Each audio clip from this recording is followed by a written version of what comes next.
they that shall be of thee shall build the old waste places. Thou shalt raise up the foundations of many generations, and thou shalt be called the repairer of the breach, the restorer of paths to dwell in. If thou turn away thy foot from the Sabbath, from doing thy pleasure on my holy day, and call the Sabbath a delight, the holy of the Lord, honorable, and shall honor him, not doing thine own ways, nor finding thine own pleasure, nor speaking thine own words. Then shalt thou delight thyself in the Lord, and I will cause thee to ride upon the high places of the earth, and feed thee with the heritage of Jacob thy father, for the mouth of the Lord has spoken it. Amen.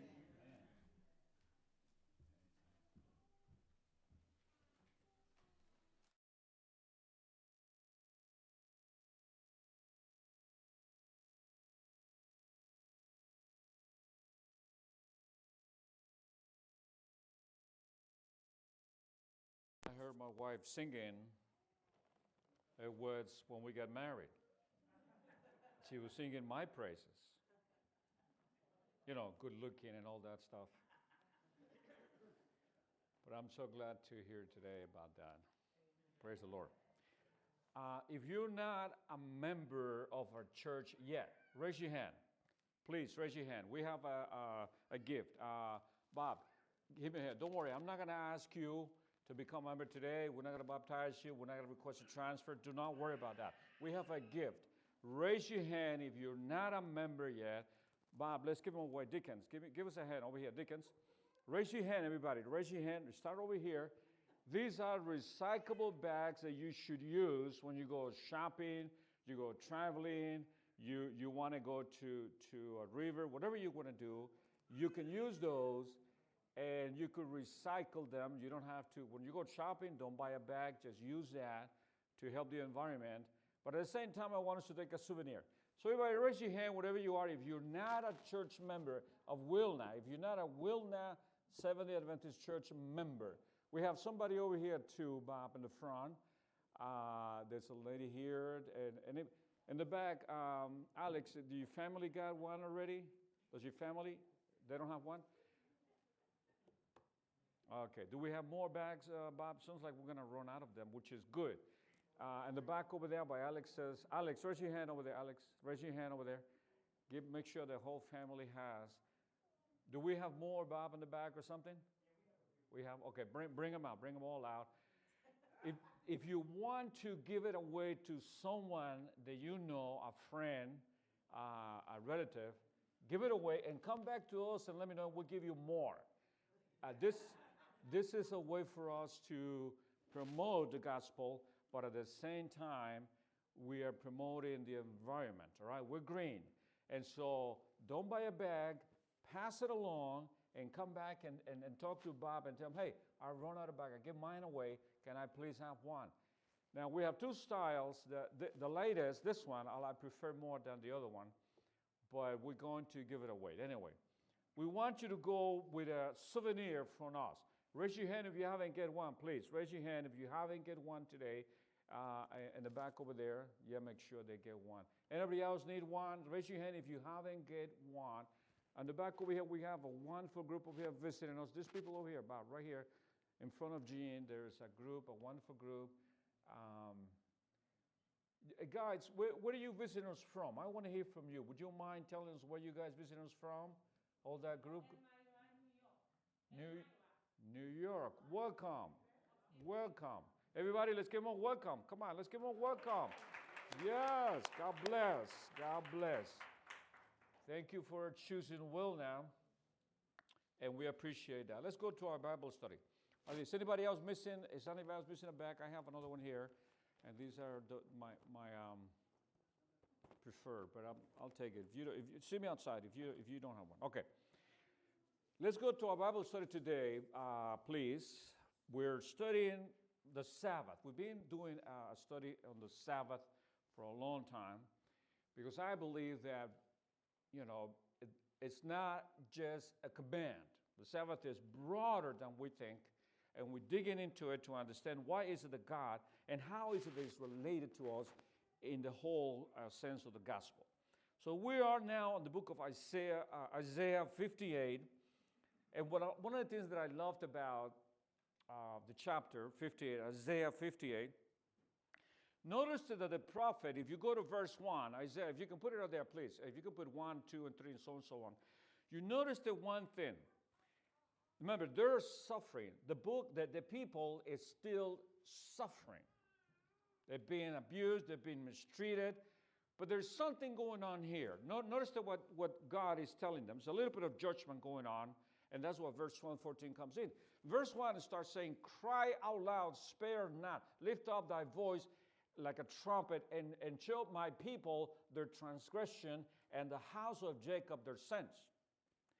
This is judgment language. Every time you hear God talking like this, there's a judgment going on in plain sight. The kingdom, the seed, the mercy, the Shekinah, it's coming down, and there's a scene of judgment going on, and God is telling the people, you're crying, you're yelling, you're begging. Let's go to verse 2 and 3. And you're asking for deliverance, and you're asking for forgiveness, and you're asking, how come God is not listening? Seek me daily and delight to my ways, as a nation that did righteousness, did. Remember that verse, did. It's in the past. And forsook not the ordinance of their God. They ask of the ordinance of justice. They take delight in an approaching to God. So he's telling them what to do, what they used to do, and what they stopped doing. Let's go to verse 3, 4, and on. Wherefore have we fasted, say they. So they're saying, we are fasting like crazy every day. And their fasting, if you notice that one thing, their fast was a little bit dramatic. Because they were fasting, and according to the tradition, they would rip off their garments, right? Put a bunch of stuff in their heads, and they would cry to the middle of the town, I'm fasting today. Literally, they would cry out loud. I'm fasting today. And God is telling them, what is that? That is not what I ask you to do. We'll continue to read. Let's go to verse 4. And notice that what God is talking, how God is telling them. Behold, you fast for strife and debate, and to smite with the fist of wickedness. You shall not fast as ye do this day, to make your voice to be heard on high places. It was a theater. It was just a dramatic edition of what God really wanted them to do.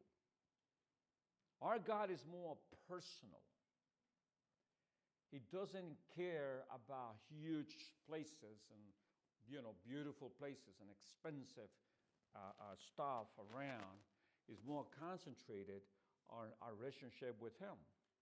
And the problem with Israelites is that they were used, the whole thing became a tradition to them, and it lost the meaning, the real meaning that it had. To the point where fasting was used just to portray their righteousness. They claim, self-proclaimed righteousness. Like fasting would give a human being merits. And God is telling them, what is that? The corruption of the gospel, when human beings put their own interpretation into the gospel, then the practice of the gospel becomes corrupted. And never, God has never authorized, through the whole entire Bible, He has never authorized human beings to give their own interpretation. Furthermore, to preach it, nevertheless to tell it and to practice it like that. The corruption of the gospel, it is sad, and it only brings mild practice of religion, and it brings also sadness to God. This is a judgment, but at the same time is a call, a mercy call. We have no idea, and we don't have the authority to interpret the Bible any way we want to. Nobody has the authority to interpret the Bible, the gospel, God's given word, the way we want to. People say, oh, I can squeeze this on the Sabbath. I can squeeze this on Friday night. I can squeeze this on my life. I can squeeze this over here so long as I do this. And there it goes. You open a little bit of crack. You crack the door a little bit, and the whole thing comes down. Everything goes through. And notice that what he continues to say, verse 5. Let's go to verse 5. And we're going to end up in 12. Don't worry about it. And we're going to do it pretty fast. Don't worry about it. And it says, it is a fast that I have chosen, a day for a man to afflict his soul. This is a question mark, right? God is telling them, have I actually asked you to fast like this? It is to bow down his head like a bulrush and to spread out sackcloth, which is what they're doing in ashes. Would that call this a fast? Would you call this a fast and an acceptable day to the Lord? It's an exterior look. As human beings, we concentrate a lot and we on stereotypes. And we do it with each other. This person has to behave like this. If this person doesn't behave like this, then you are a sinner. And we forget about ourselves. And then we start judging and passing judgment. If you don't do this, I'm going to do this. If you don't do this, I'm going to do this. And we start judging each other. And God is telling them, this is not the fast that I have chosen for you. Religion has to be elevated, not downgraded. When we interpret religion by ourselves and preach it and practice it like that, we're downgrading the wonderful news that God has given us. That's why you have people out there claiming to be Christians. Now, the problem with Israel, remember, they have Abraham as a father, blood-related father. And they cling on it so bad, so much. Even though when they were in the wrong, they were saying, and you go to Luke 3, we're talking about it last time, right? We have Abraham as a father. Yeah, we could do whatever. We have Abraham as a father. And God said, I can make a son of Abraham out of a rock. That's how useless that is. And he told him, genealogy means squat. The fermented. And you go to Revelation and you find Revelation that the woman that drank from the cup of the fermented wine is the fermentation of the gospel. We are called to a higher standard when it comes to the gospel. We must keep the purification, the purity, how it was given to us. It should not be allowed for personal interpretation. That's a nonsense. And that's a judgment going on here. God is telling them, I never asked you to humiliate yourself. That is not gospel practicing. Because exterior stuff doesn't mean nothing if our heart is far away from God. And if the second that we do things for self-merits, the second that we believe that anything that we're doing is worth it more than, that second, it becomes useless. And he's telling them, even if you fast to the point where you tear your clothes and you put ashes on your head, it means nothing because your heart is far away from me. Why? Let's watch the next verse, 6. Is this not the fast that I have chosen to loose the bonds of wickedness? These people was practicing wickedness while they were fasting, by the way. They were doing wicked things, expecting their fast to be accepted while doing wicked things. And God said, that's not what I told you to do. Just because you go and don't get a mic out there into this world and you say, we do this in the name of God, that means nothing. The name of God is being abused by human beings. And God is telling them, that is not what I have chosen to you. And let's go to verse 6. He said, Now undo the heavy burdens, to let the oppressed go free, and that you break every yoke. The real gospel brings a sense of freedom. Why? Because there is no judgment on our part. The judgment is taken away from human beings because we're terrible judges. When it comes to judging another human being, we are the worst. So when it comes in the redemption plan, God has taken the judgment authority away from us. And he said, that's my priority because I'm the creator, I'm the redeemer. Not us. We're not allowed to judge no one. No one is allowed to be judged, neither to judge each other. When it comes to salvation, we are not judges. And God is telling them that. You need to free everybody from their yoke. And this is when the ambassadorship comes in. We are called to restore a people in a relationship with God. That is an ambassador. The ambassador goes in behest of the ruler, but it's going to make peace, not to threat, not to do wickedness, not to do evil. Some people out there is practicing evil and loading and giving us more to carry, unnecessary stuff to carry. Every time we accept and we allow to be, mouth of someone else, we are selling ourselves. We're selling our principles. And God is telling us, I did not choose this. I chose something else. Free everybody from the yoke. And he's talking about bringing the gospel. When the gospel comes in, God tells us, guess what? Whatever you were doing, you stop. But at the same time, I forgive you right now. The beauty of the gospel is that anyone can enter through these doors any day and request to be a child of God, and we just open the door and sit next to that person and say, hey, Christ loves you, so do I. That's the beauty of the gospel. We don't judge each other what we do in the week. That's between you and God. That's between me and God.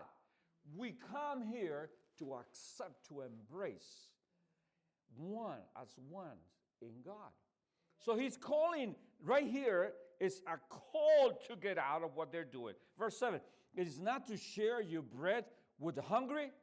He's telling them exactly the contrary of what they're doing. Share your bread with the hungry, and that you bring to your house the poor who are cast out. When you see the naked, that you cover him and not hide yourself from your own flesh. It's very easy to shut down the TV and close our eyes to what's going on around the world. It's very easy to do that. And people do it all the time. I'm not calling you to be addicted to the news. But God is calling us to practice the true gospel. When we see people on the streets, we shouldn't be judging them. You're here. And remember that happened. Christ and the disciples, they find a man who, remember the guy that couldn't walk from birth, 38 years, sitting down in a place, and the disciples asked Jesus, what did they ask him? Lord, who sinned, right? Was it him or was it the parents, right? And what did God say? Jesus said, you got it all wrong. We're walking around the street and we see people that is going through life, and the first thing we tend to do is, I don't want to be near that person. Get him out of here. Put him in prison. Get him out of my sight. We shut down the TV, and we don't have to deal with the reality that other people is living all over the world. It's very easy to shut down our eyes, our sense, our TV, and just forget about what's going on around the world and concentrate only in our pain and in our sorrow, which is a selfish thing to do, by the way. And God is telling us here, every time you see someone in need, the basic principle is this: every time you see someone in need, do it. No questions asked. Just do it. Don't ask where they come from. Don't ask, how do you get here? That's not a problem. You're not a psychologist to go there and fix it everybody. We're not the housing authority. We are the ambassadors of Christ. Our help should not be tied to anything at all in this world. Our arm, our hands should be open to anybody just because they need it. As simple as that. God doesn't ask us where we come from to be saved. And have mercy for that. Praise the Lord for that. God doesn't ask you how much is in your checking account so that I can allow you to come to me. God doesn't ask you to buy an airplane ticket so you can go up there. He simply said, do you want to? That's it. We cannot go around judging people. That is not the true gospel that he put us in here. Because if it was for judgment, none of us could be here. Even if you were born in church, it doesn't matter. Even if you were raised in Adventism, it doesn't matter. Even if you were baptized, it doesn't matter. Even if you are a theologian, it doesn't matter. What really matters to Christ is the honesty that goes in here. Every time we judge someone else, we are losing in front of God's eyes. So we welcome everybody, and we should do it. And look at verse 8. Then, when you do all those things I ask you, then, verse 8, your light shall break forth like the morning. Your healing shall spring forth speedily, and your righteousness shall go before you. The glory of the Lord shall be your rear guard. My guard is not my university. My God is not my retirement fund. My God is my God. Amen. And I have no righteousness. I rely on his righteousness. We cannot do anything to make it up there. At the same time, that is wonderful news, isn't it? That means anyone that is in the streets right now, anyone that you talk to right now, they are also candidates. It's simple, everybody. We don't have to monopolize it. We don't have to complicate it. We don't have to deny it. We're not allowed. We're not authorized. Our only job is to proclaim it. And they shall come because he's calling them, not us. And he's telling them, it's very simple. I don't want you to hurt yourself. You don't have to go and walk upstairs on knees. I just want you to practice what I give to you. That's all we're called to do. The light will shine only when we are truly honest with God. You can claim to know whatever you want, but if you're not really practicing the right gospel, you're in the wrong. I'm going to close pretty soon. Then you shall call, verse 9. Then you shall call, the Lord will answer. You shall cry, and he will say, here I am. If you take away the yoke from your midst, the pointing of the finger and speaking wickedness. Why is it that some people's prayer is not answered? You may ask. Well, he may answer. Because we are pointing at each other and we're practicing wickedness. Beloved, you got to call it like it is. If you see somebody practicing wickedness, our job is not to support such a stuff. The second that you support a wickedness, you're wicked. By association, it's called. The second that you support and agree and give money and get behind it to a wicked movement, you are wicked. By association, it's called. In the justice system, it's called by association. And the second that you support and get behind a movement that is wicked in front of God's eyes, you are wicked by association. And who wants to be wicked? I don't think so. I don't. And I know you don't. So God is simple, everybody. This is not a complicated gospel. Verse 10, if you extend your soul to the hungry and satisfy the afflicted soul, then your light shall dawn in the darkness, and your darkness shall be as the noonday. The Lord will guide you continually and satisfy your soul in drought. You know, the problem is we don't want to be satisfied on our spiritual soul. We want to satisfy our human needs. We're not interested on God satisfying my spiritual needs. We're more interested on how can I satisfy my human needs right now. How can I please myself? How can I be happy? How can I make myself richer? Even if it means step over the poor. Even if it means shut the door to the poor. Even if it means shut the door to the homeless. How can I get richer? Even if I have to abuse another human being, it doesn't matter. I'm not interested in God. I'm interested in money, some people say. And they never please. They never please. Because the question is, when isn't it enough? How do you know that it's enough?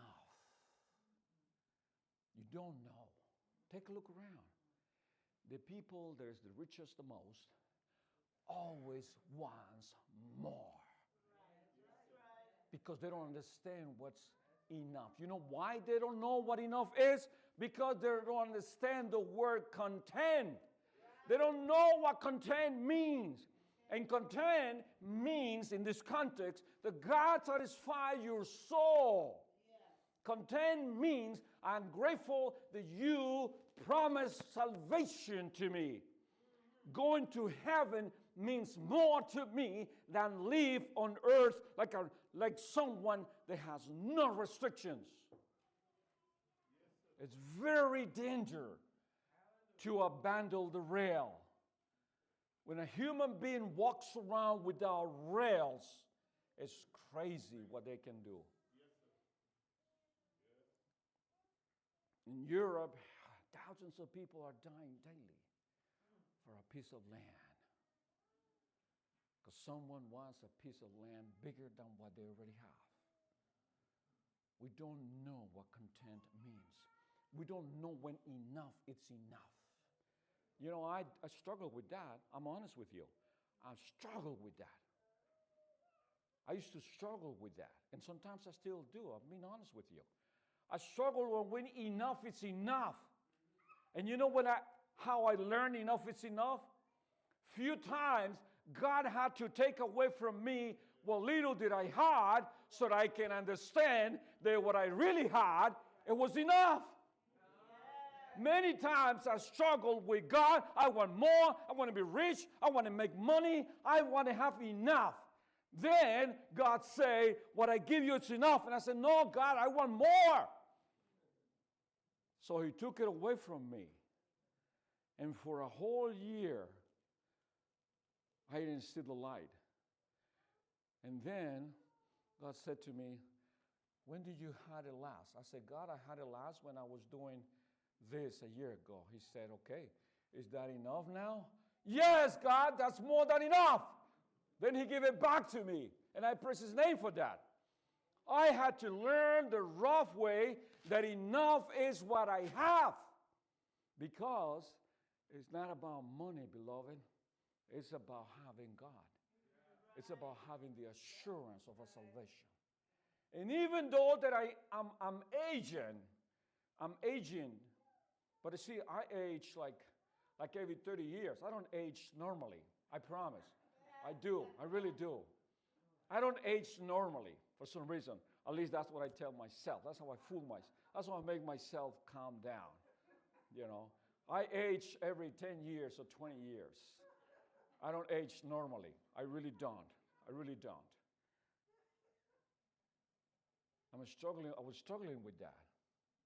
But God said to me, son, I know you're struggling with that, but the little years you're going to have on earth are nothing compared to eternity.